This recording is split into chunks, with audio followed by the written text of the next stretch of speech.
Eu recebo diversas perguntas a respeito da relação do marcador tumoral CA-125 e doença oncológica.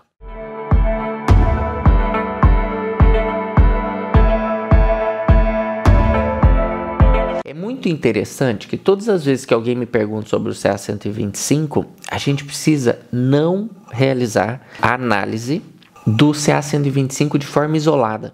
Por quê? Porque o CA-125, ele é um marcador tumoral, mas ele não é específico, com muita especificidade, para uma doença única. Então, ele pode, por exemplo, estar presente em doenças benignas. Vou dar uns exemplos para vocês. Algumas doenças que acometem o fígado pode aumentar o CA-125. Doenças reumatológicas podem aumentar o CA-125. Endometriose pode aumentar o CA-125. E as doenças oncológicas podem aumentar o CA-125. Só que o que a gente percebe através dos estudos científicos e da observação em nossas pacientes é que o CA-125, quando ele está presente numa doença oncológica, o valor dele é estourado, é muito alto, muito maior do que nessas doenças benignas. Mas a gente precisa, antes de caracterizar a paciente e colocá-la num padrão de doença oncológica, a gente precisa excluir que a paciente tem uma doença benigna, que é a causa do aumento do CA-125. Então ele é um marcador tumoral. E, por exemplo, não só o câncer de ovário pode dar o aumento do CA-125. Por isso que é importante a gente entender qual o motivo da solicitação do CA-125. Por exemplo, você tem alguma lesão que sugere ser uma doença maligna, por exemplo, um tumor de mama, um tumor de dentro da barriga, do saco, que envolve todos os órgãos, que é chamado de peritônio, um tumor de intestino ou alguma lesão em algum desses órgãos que eu comentei, ou até mesmo a investigação de uma lesão no ovário. Aí sim a gente passa a entender que o CA-125 está sendo orientação para guiar um desses tratamentos. Só que a gente precisa ter claro na mente que o CA-125 ele tem diversas funções no uso. Por exemplo, então a gente descartou que a paciente tem uma doença benigna, que é muito importante. E isso vai não só da conversa que o médico vai ter com a paciente, que você vai ter com a paciente, mas também o auxílio dos exames radiológicos e do exame físico do profissional. Então por isso que é muito importante a gente não só solicitar o exame, mas antes disso fazer uma consulta com a paciente e examinar a paciente para a gente fazer uma hipótese diagnóstica. Baseado na hipótese diagnóstica, a gente acompanha os exames complementares. Nas doenças oncológicas, o CA-125 ele é um marcador importante, porque existe, por exemplo, alguns tumores de ovário em que ele apresenta aumentado. E se ele está aumentado antes do tratamento, que a gente chama de baseline, antes de iniciar o tratamento, a gente pode seguir com o pedido desse exame após a realização do tratamento.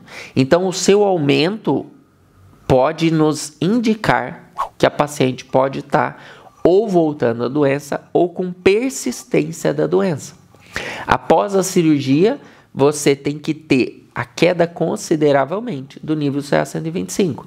Se permanecer elevado, significa que provavelmente ela ainda tem alguma lesão em atividade.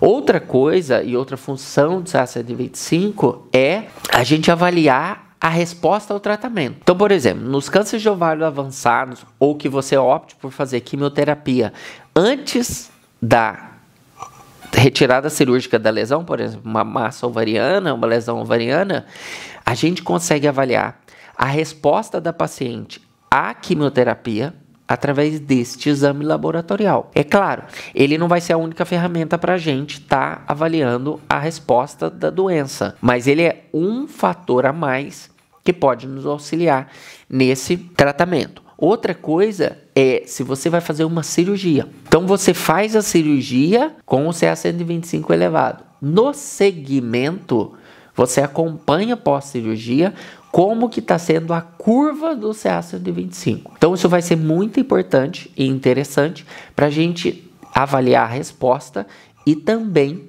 indicar algum fator, algum tratamento adjuvante para essa paciente, ou seja, um tratamento que vai auxiliar principalmente a cirurgia. E se a gente colocar em pauta apenas o câncer de ovário avançado, a gente sabe que o tratamento com a cirurgia não é o tratamento ideal, único e exclusivamente. A cirurgia é um dos pilares do tratamento do câncer de ovário, que é um tratamento multidisciplinar. Existem diversos médicos envolvidos e outros profissionais que precisam estar dentro do seu plano de tratamento para que você atinja o êxito no tratamento. Se você, por exemplo, tem uma doença no intestino, tem uma doença na mama e começa a apresentar um CA-125 elevado e é solicitado esse exame, a gente precisa fazer busca ativa na doença à distância, que nesse caso em especial pode ser que a doença